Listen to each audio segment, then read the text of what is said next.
চলুন প্রথমে আমরা একটি ভিডিও দেখি।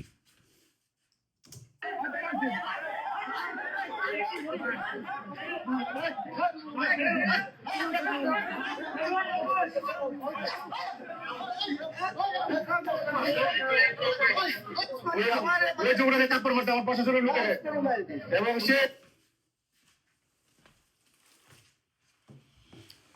কি দেখলেন? কি বুঝলেন? একজন পুলিশের এএসআই তাকে একটা লোক মানে একটু থাপ্পড় মারলাম একটা আর কি, একটু ছোনা মারলাম। একটা পুলিশের এএসআই কে এসে থাপ্পড় মেরে গেল। খালি গায়ে একটা লোক, মানে তার সাথে তার কি হয়েছে কি না হয়েছে আমি জানি না, মানে একটা থাপ্পড় মেরে গেলাম। হ্যাঁ, একটা থাপ্পড় মেরে গেলাম, পুলিশের একজন এএসআই কে একটা থাপ্পড় মেরে গেলাম। কোথা থেকে এই শক্তি পায়, কোথা থেকে এই মানে সাহস পায়? পায় সেই জুলাই সন্ত্রাসীদের কাছ থেকে, যারা পুলিশকে মেরে ঝুলিয়ে রেখেছিল। সেই জায়গা থেকে এই সাহস এসেছে যে পুলিশের সাথে যখন যা খুশি তাই করা যায়। কারণ আমরা শত শত পুলিশ হত্যা করে ঝুলিয়ে রেখেছি, বালটাও ছিঁড়তে পারেনি সরকার, না তৎকালীন সরকার, না তার পরবর্তীকালীন অন্তর্বর্তীকালীন সরকার, না বর্তমান সরকার। কোনো বালটাও করতে পারবে না, কোনো বালটা করতেও পারবে না, কোনো বালটাও ছিঁড়তে পারবে না। এই ধারণা এই খনিদের মাঝখানে এসছে, খনিদের মধ্যে এসছে এই কারণে যে তারা দেখেছে যে তাদের কিছু হয়নি। আমার কথা হচ্ছে, বাংলাদেশ পুলিশ তোমরা কার বাল ফালাও? তোমরা তো অ্যাটলিস্ট কাজ বন্ধ করে দিতে পারো। এই যে পুলিশ হত্যার বিচার হচ্ছে না, পুলিশে, এটা তো একটা ভিডিও, এরকম অসংখ্য ভিডিও আপনি পাবেন। পুলিশের কাপড় প্যান্ট পর্যন্ত খুলে নিছে। মানে আমার ওই সিনেমাটার কথা মনে পড়ছে, সিনেমাটার নাম হচ্ছে গিয়ে আপনার রাউডি রাঠোর, ইন্ডিয়ান সিনেমা, যেখানে হচ্ছে গিয়ে পুলিশের কাপড় পর্যন্ত খুলে নিয়েছিল। বাংলাদেশের অবস্থা আরো ভয়ঙ্কর হবে। পুলিশের অবস্থা এখন, গ্রাম পুলিশ তো দূরের কথা, মানে সিভিলিয়ানদের থেকেও জঘন্য অবস্থা বাংলাদেশ পুলিশের। কোথা থেকে এই সাহস পায়, কোথা থেকে এই মানে এই মানে আপনারা দেখেন, আবারও দেখেন, এই যে এই লোকরে দেখেন, মানে খালি গায়ে আইসা কোথাকার এখন পাগল ছাগল আইসা পুলিশের গালে একটা থাপ্পড় মারিয়া গেল। দেখেন,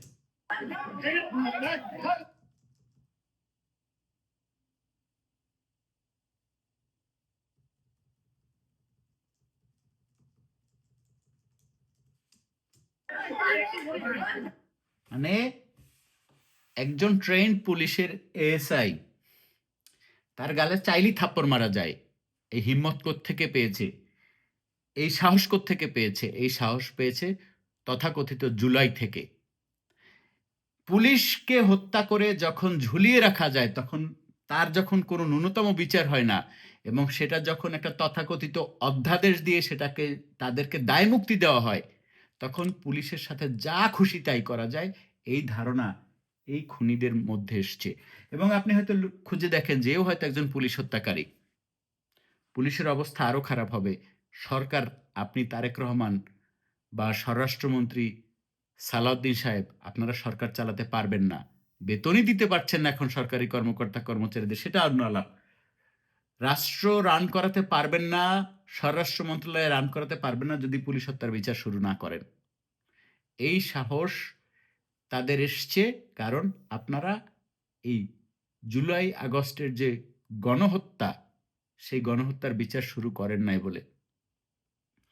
প্রত্যেকটা হত্যাকাণ্ডের বিচার শুরু করুন যথাযথ তদন্তের মাধ্যমে, আদারওয়াইজ রাষ্ট্র রান করাতে পারবেন না। তারেক রহমান, আমি আপনাকে আগেও বলেছি, এখনো বলছি, রাষ্ট্র রান করাতে পারবেন না যদি আপনি পুলিশ হত্যার বিচার শুরু না করেন। আপনার কপালে কিন্তু ভোগ আছে। আর পুলিশ ভাইরা, তোমরা কার বাল ছেড়ো? এই যে তোমরা, আপনারা যারা সিনিয়র আছেন আমার বয়সে, মানে পুলিশে যারা চাকরি করে বেশিরভাগই আমার বয়সী বা আমার থেকে ছোট, অল্প সংখ্যক আমার থেকে বয়সে বড় ভাই। আপনারা ভাই, তোমরা কি করো? কার বাল ছেড়ো? তোমাদের একটা অস্ত্র দিয়েছে, তোমাদের প্রশিক্ষণ দিয়েছে, তোমাদের ইউনিফর্ম দিয়েছে, কার বাল ছেড়ো? কি বাল ছেড়ার জন্য তোমাদেরকে এগুলো দিয়েছে? পুলিশ হত্যার বিচার যদি স্বরাষ্ট্র মন্ত্রণালয়, রাষ্ট্র, প্রধানমন্ত্রীরা যদি আজকে শুরু না করে, তোমরা সবাই কাজ বন্ধ করে দাও। এত বড় একটা বিশাল একটা শরীর, এত সুন্দর প্রশিক্ষণ, অন্য কোনো কিছু কাজ করে খাইতে পারবা না? বিদেশে যাও, সৌদি আরবে যদি লেবারি করো, তারপরেও এরকম অমানুষের মতো সিভিলিয়ান মানে গ্রাম পুলিশের মতো জীবনযাপন কইরো না ভাই। এতে রাষ্ট্রের এতে রাষ্ট্রের অপমান হয়, গণপ্রজাতন্ত্রী বাংলাদেশের অসম্মান হয়, সংবিধানের অপমান হয়। এটা করতে দিও না। সংবিধানের সংরক্ষণ করার দায়িত্ব, সংবিধানের সর্বোচ্চ নিরাপত্তা দায়িত্ব রাষ্ট্রের সকল চাকরিজীবীর, সকল এমপির, সকল মন্ত্রীর, যারা শপথ নিয়েছে, এমন প্রধানমন্ত্রী, রাষ্ট্রপতি, সকলের। কিন্তু এটা কি হচ্ছে? পুলিশ হত্যার বিচার যদি না করা যায়, এই রাষ্ট্র রান করানো যাবে না। বাংলাদেশ পুলিশের সর্বোচ্চ পর্যায় থেকে সর্বনিম্ন সকল সদস্যদের প্রতি বলছি, আপনারা পুলিশ হত্যার বিচার যদি না হয়, আপনারা চাকরি ছেড়ে দেন। চাকরি ছাড়া বহুত মানুষ পৃথিবীতে বেঁচে আছে, থাকবে। নিজের জমি জমা বেচে বিদেশে যান। তারেক রহমান যদি পুলিশ হত্যার বিচার আগামীকালকে শুরু না করে, প্রত্যেকে ব্যারাক থেকে বেরিয়ে আসেন, অস্ত্র জমা দিয়ে দেন, কিন্তু ট্রেনিংটা রাখেন। পুলিশ হত্যার বিচার শুরু করেন। আর যদি শুরু না করে, পুলিশের প্রত্যেকটা সদস্য চাকরি ছেড়ে দেন। এইভাবে হিজড়ার মতো জীবনযাপন কইরেন না। কথাটা আমি বলতে বাধ্য হইলাম। এইরকম জীবনযাপন করিয়েন না। আপনাদের কপালে আরো ভোগ আছে। আপনাদের আবার পিটাবে, আপনাদের আবার মারবে, আপনাদের আবার খুন করবে। যদি এটাই তার প্রমাণ, বাকিটা আপনাদের চ্যাটের খুশি। যদি হিজড়ার মতো জীবনযাপন করতে চান, থাপ্পড় খাইতে চান, খালি গায়ে আইসা কোন এক পাগল এক পুলিশের এএসআই কে আইসা একটা থাপ্পড় মাইরা দিয়ে চলে গেল। হ্যাঁ, একটা পুলিশের এএসআই কে আইসা একটা থাপ্পড় মারে চলে গেল। বালটাও ছিঁড়তে পারেন না, ভবিষ্যতেও বালও ছিঁড়তে পারবেন না। আইদার চাকরি করেন, করলে ভালোভাবে করেন, নাইলে ছাইরা দেন। এই পুলিশ হত্যার বিচার যদি তারেক রহমান আগামীকালকে থেকে প্রত্যেক পুলিশ হত্যাকারীর ছবি, ভিডিও সব আছে, তাদেরকে ধরে ধরে সর্বোচ্চ শাস্তি যদি নিশ্চিত না করে এই সরকার, তাহলে এই সরকারকে অসহযোগিতা করুন, চাকরি ছেড়ে দিন, দেখেন সরকার কিভাবে রান করে। যদি একমাত্র পুলিশের সদস্যরাই যদি চায়, তাহলেই পুলিশ হত্যার বিচার হওয়া সম্ভব। আমরা যত চিল্লাই, আমার মতো লোকজন হাজার হাজার লোক রাস্তায় নামলেও বিচার হবে না। একমাত্র পুলিশের প্রত্যেকটা সদস্য যদি বিচার চায় পুলিশ হত্যার, তাহলেই এর বিচার হবে। আদারওয়াইজ এরকম পাগলের হাতের চট থাপ্পড় খাইতে হবে। এই কোথাকার কোন ল্যাংটা, দেখছেন, ল্যাংটা হিরণ শিখর, এরা আপনাদেরকে আগে খুন করছে, এখন এরকম করবে। আপনারা নলাচোদা হয়েই বাকিটা জীবন যাপন করবেন।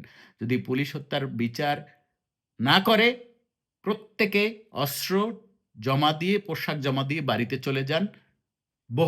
বহুত কিছু করার আছে। খেতে চাষ করে খান, নাহলে বিদেশ চলে যান। কিছু টাকা তো জমাইছেন, বিদেশ চলে যান। বাকিটা আপনাদের চ্যাটের খুশি।